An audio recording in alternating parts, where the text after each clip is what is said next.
When we talk about staying healthy, it doesn't necessarily mean the absence of a disease condition. It involves everything that makes you to be sound. That's being stable emotionally, psychologically, all round. So that is why in a moment with Dr. Yuzi, we concentrate on bringing you content that would make you to stay healthy all round. So if you're someone that is intentional about healthy living and having a good balance between your family, your work, and your relationship with God, then this is the right place to be. So subscribe to this channel and follow us on our other social media handles on Facebook, on Twitter, on TikTok and Instagram with the handle Dr. Uzumma. Uzumma, Uzumma. Today, we are going to look at the things you need to know in your relationships, at the different stages of your relationships. Just like we know, before a relationship gets to marriage, it goes through different phases. So at the different phases, what are the things you need to ask? What are the things you need to find out? So you make sure you're not making any mistake and you make sure you're going into it for the right reasons with the right person and someone you are compatible with. And with me on the show today to do justice to this topic is an elegant woman, an amazing personality. She's a wife and a mother. She's my dear friend. She's no other person than Mrs. Ijeoma Nwosu. Welcome. Thank you for having me. Thank you for coming. You're welcome. You're looking amazing. Thank you. And you're also looking good. Thank you. So today we're going to talk about the various questions people need to ask at the different stages of a relationship before it gets to marriage. Because it won't be funny for someone to wake up and the things you're supposed to ask early in the relationship, come and be asking it while in the marriage, only for you to find out maybe you guys are not compatible. And I'm sure that's why so many marriages don't survive 1 week, 2 weeks, or a year these days. So, Okay, so the various stages that should be involved before marriage. okay, We have the talking stage, okay, then we have the courtship proper that people also call dating all right, period, and then we have engagement before we get into marriage. Now, for talking stage, there are certain questions you need to ask okay, to know if you are going to go a step further into courtship. So the first thing you need to know, of course, apart from the looks, you also need to ask the health status of the person to know the genotype of the individual you're going to get married Very to, both important. the man and the woman, where the person is from. To make sure you're not marrying your cousin. Exactly, to know if you're from the same tribe, Yeah. if you're married from, if it's an inter-tribe marriage, Okay. then also to find out about if the person shares the same values with you, Okay. and then the same goals too as well. Yeah. So I think these are the questions you ask at the talking stage before you move into the courtship. The points you listed are very important, especially very early in the relationship, because it won't be funny if you don't share the same values or ambitions with the person, only for you to get into the marriage. The person is trying to do their thing and you're dragging the person back because Exactly. you're like, why are you all over the place? Why are you just going on and on and on about certificates and all, building this empire, doing that, because I think most times when you counsel married people or relationships that are having problems or marriages that are having problems, you'll find out that this is one of the leading causes. They are not on the same page. Yeah. The man wants a stay-at-home wife. The woman wants a man that's a regular 6 to 5 man by 6, 7 you're home. But why the other person wants to go all the way out to, build themselves, and the other partner is not buying it just because they didn't talk about it earlier. So now moving on to courtship. Okay. Proper. In fact, this is the stage where you need to really independently study the person that you feel you want to get into marriage with. I love that word, study the person. Yes, study and also assess the person and know if this is the kind of man or woman you want to get married to. Now, there are certain things you need to know during the courtship period. Okay. For me, I think one of the things you need to know is if the person is emotionally matured. Yes. The reason why I said emotionally matured is you need to know how the person handles issues. Okay. If when you have issues, is the person always at the defensive part? Side. Exactly. Does the person give you room to discuss and talk about the issues you had and then resolve it amicably? Yeah. And then you also need to check the person's character, and then, like I mentioned in the talking stage, values. Yeah. Now, what are those things that the person places value on? Do both of you have the same belief in terms of faith? Very important. Then also in terms of your goals, do your goals align together? So that's something else you need to look at. And then I think another thing is, how does the person treat his family? How does the person treat his friends? How does the person treat strangers? Now, if you're dating someone who doesn't treat the family well, for instance, you need to know if he loves the mom, the father. How does he treat them? Does he respect them? Because any man who respects his parents will also respect your own parents as well. Okay. So you need to also, look out for such person. Then strangers too as well. Because I've had a story of a man who went on a date with a lady, and the man was very rude to the waiter. And then as a result of that, in fact, that was where the relationship ended. And she said, oh, if you can treat a stranger this way, then how would you treat me at home? So these are some of the things you look out for. So that means it's very important to be observant during the courtship level. Don't just go on with your heart, the butterflies in your tummy. Exactly. You have to go in with your head and make sure that you're thinking straight. Exactly. Yeah. So, and then another thing you should also look out for is, does he have a steady income? Do you understand? So that one is very key. I know some people will say, oh, must it be the man that should have money? But that's how God has ordained it. The Bible says that a man who cannot provide for his family is worse than an infidel. So the wife is only a helpmate to the man. So it's very paramount for the man to have a source of income, something that gives him money steadily. So it's very key. So if you're going into marriage, it should be one of the key things you look out for. If he doesn't have a source of steady income, I don't see any reason why he should go into marriage. In such stage, it will be very important to make it known to the woman. Don't pretend only to come and make up stories at the end of the day. It's better you tell her your level of income so that she would know if she's willing. Because there are women who are willing to carry the weight of the family, and some are doing it well. You won't even know.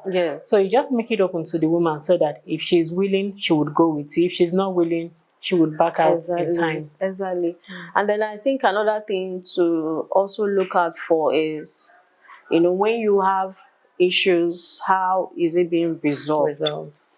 Is he usually defensive? Is he open to have discussions?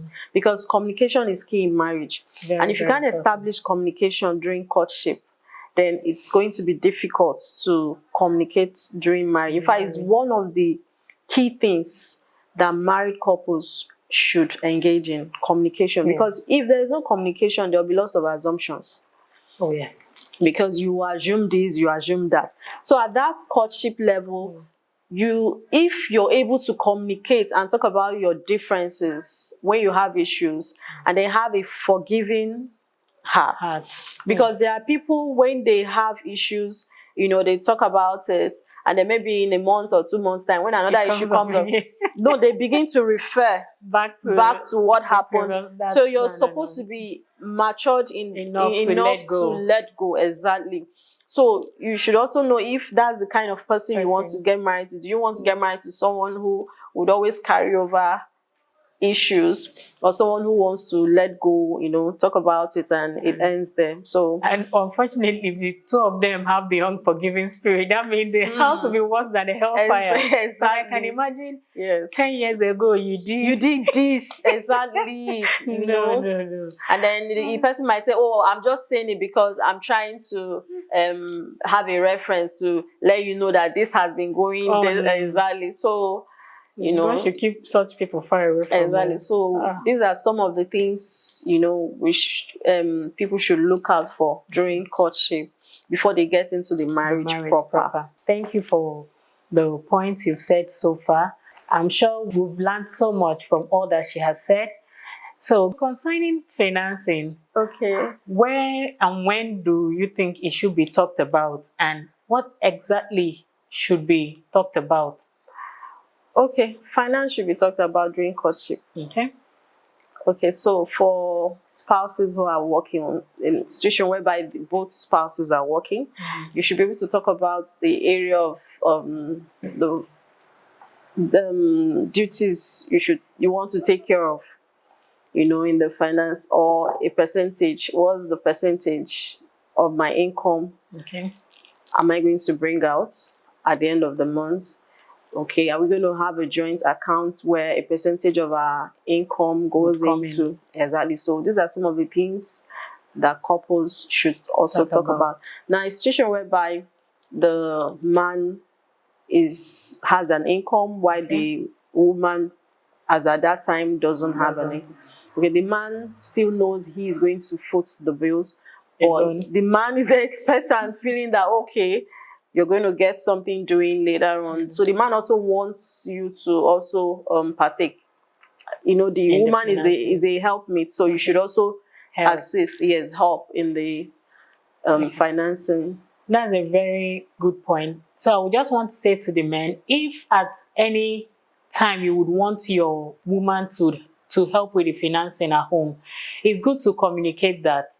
Don't marry someone that is not working, and the person comes home feeling like an Odogu wife, you know, sitting pretty at home and running things, only for you to pick quarrels or things start getting awkward at home just because you assumed that she should know, that she should start working, and, you know, don't assume it. Just tell her, okay, just try within a few years to get a job so you could assist with the financing at home. Then outside the joint account, what of having personal accounts? Because they would still have their personal needs.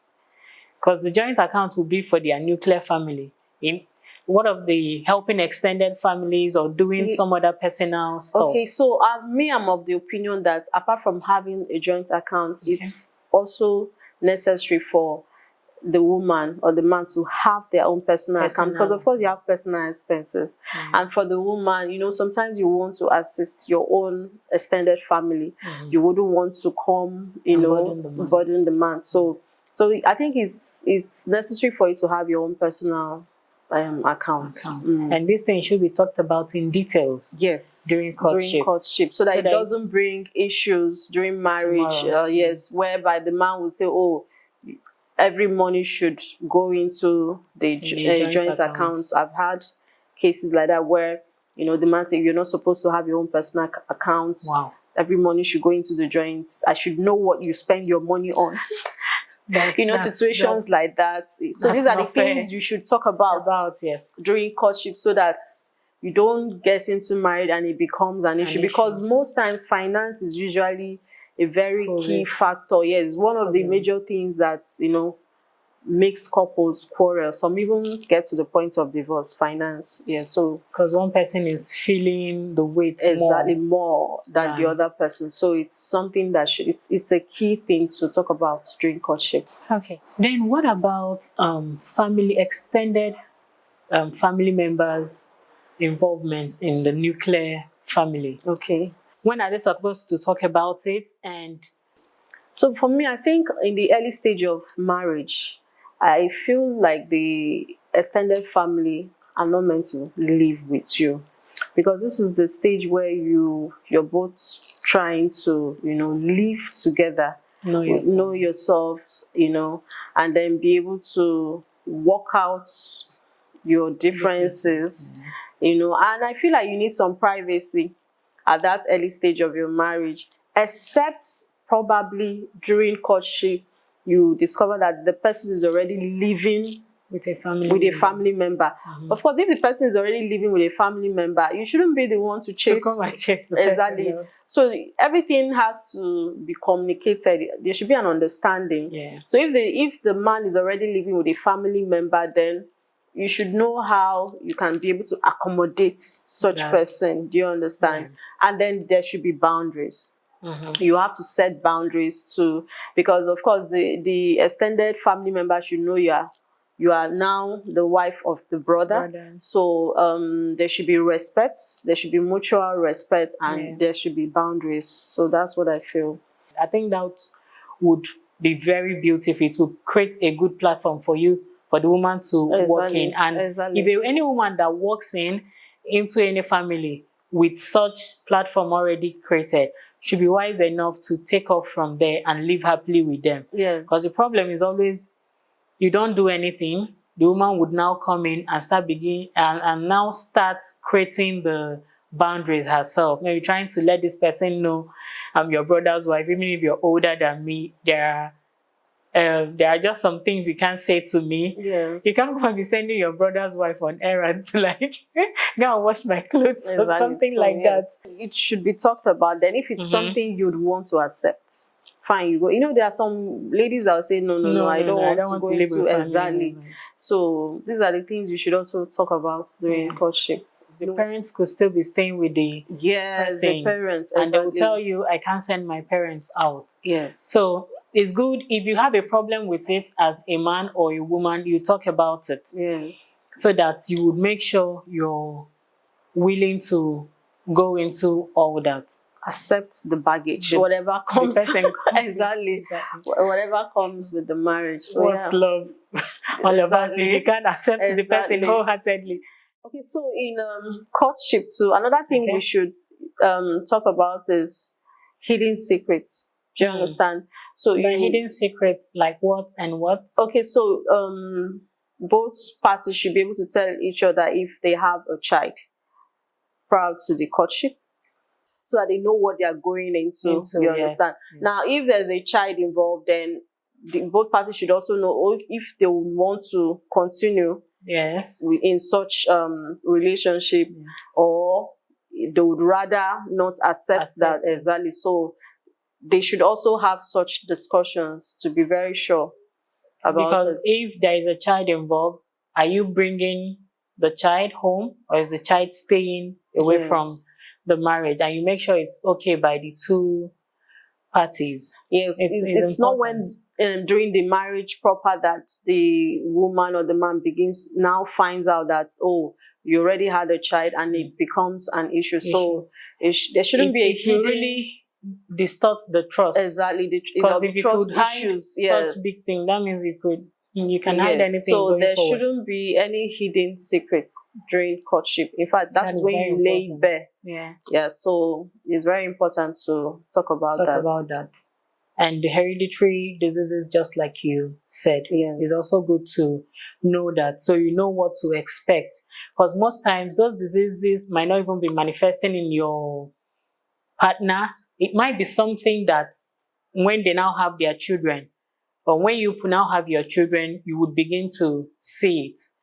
So it's important to find out, so you know what you're going into and when the time comes, you will know what to do.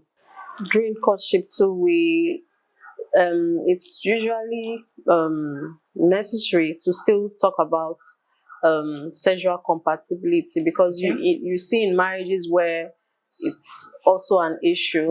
Yes. Many times. Yes. To know. And it leads to cheating. Exactly. To know if the spouse has some kind of wide sexual fantasies, to know if it matches with your personality. Exactly, if it's something you can cope with. So that if it's not something you can cope with, it's better you end it at that point in time.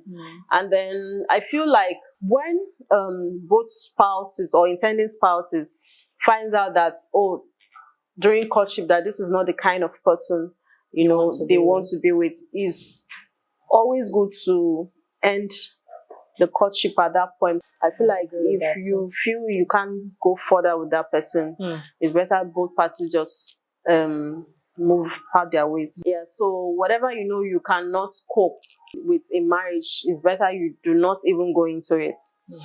Some ladies have this mindset of saying they will change, or the man will change, he will change. There's this story of a lady who during courtship would always call the man, oh, where are you 11 p.m 12 p.m, where are you now? Just, oh, I'm hanging out with friends. Oh, why are you not home? Because I'm bored. That was the reason he kept giving, not knowing it was a lifestyle. So by the time they got into marriage proper and she discovered that, oh, this is the guy's lifestyle, it was now difficult to change him. So whatever you can't cope with during courtship, there's no point going into marriage thinking the person will change. Because the person was like, oh, don't worry, when we get married, I will stop.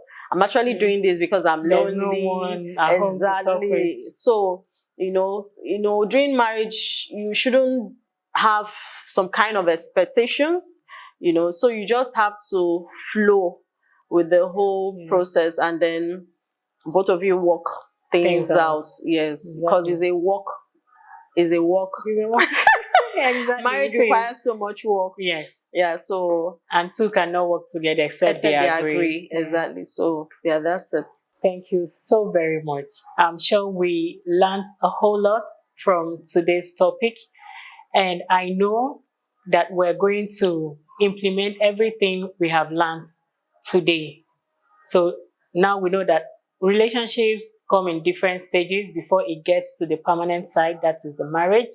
So at each stage, no matter how long it takes, whether you've done your talking stage for 1 year or 6 years, as the case may be, don't say I've gone too far to go back. It's better you break it up at that stage than managing it into the marriage, only to find out that after maybe a month, you now discover that you can't go on. So thank you for joining us today on A Moment with Dr. Yuzi. We hope to see you in our next video. Don't forget to like this video, share so that others can learn, subscribe and click the notification button so that you know when next we upload interesting videos, and join us on our various social platforms like Facebook, Twitter, TikTok, Instagram with the handle Dr. Uzumma, UZUMMA. Thank you so very much for joining us today. Thanks for having me too. Thank you.